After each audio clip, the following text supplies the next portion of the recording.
ঈদের আগে এবং পরে 15 দিনে সারা দেশে রেল, সড়ক এবং নৌপথে 340টি দুর্ঘটনায় মোট 322 জন মারা গেছেন।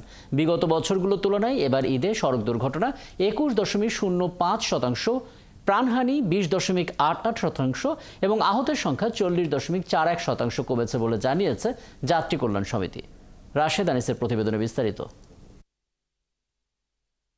মঙ্গলবার ফরিদপুরের জোয়াইর এলাকায় যাত্রীবাহী এই বাস দুর্ঘটনায় ঘটনাস্থলেই মারা যায় 4 জন।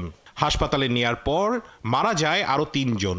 বাসটির বেপরোয়া গতির কারণেই স্বজন হারায় 7টি পরিবার। তবে বিগত বছরগুলোর তুলনায় এবারে ঈদে সড়ক দুর্ঘটনার হার কিছুটা কমেছে বলে জানায় বাংলাদেশ যাত্রী কল্যাণ সমিতি।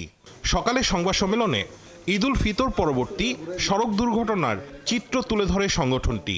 যাত্রী কল্যাণ সমিতি জানায়, ঈদের আগে ও পরে 15 দিনে সড়ক, রেল ও নৌপথে 340টি দুর্ঘটনায় 352 জন নিহত হয়েছে। গেল বছরের তুলনায় দুর্ঘটনার সংখ্যা এবার 21% কমেছে, আর প্রাণহানি কমেছে 20%। বরাবরের মতো এবারও দুর্ঘটনার শীর্ষে রয়েছে মোটরসাইকেল। এবারের ঈদে 135টি মোটরসাইকেল দুর্ঘটনায় 151 জন নিহত এবং 155 জন আহত হয়েছে। পরিবহন খাতে রাজনৈতিক প্রভাব কমার কারণে সড়কেও এর সুফল মিলেছে বলে জানান যাত্রী কল্যাণ সমিতির মহাসচিব।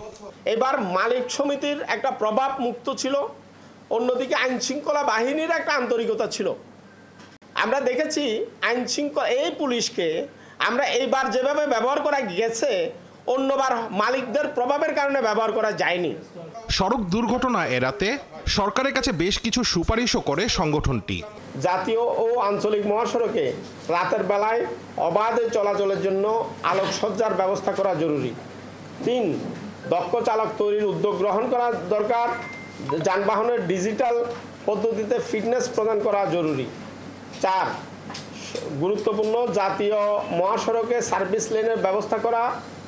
5, সড়কে চাঁদাবাজি বন্ধ করা, চালকদের বেতন এবং কর্মঘণ্টা সুনির্দিষ্ট করা। পরিবহন খাতে মাফিয়া তন্ত্রের অবসান ঘটিয়ে বাস মালিকদের প্রভাবমুক্ত রেখে সড়ক, মহাসড়কে আইন শৃঙ্খলা বাহিনীর তৎপরতা বাড়ানো গেলে দুর্ঘটনা আরও কমানো সম্ভব বলে মনে করছে সংগঠনটি।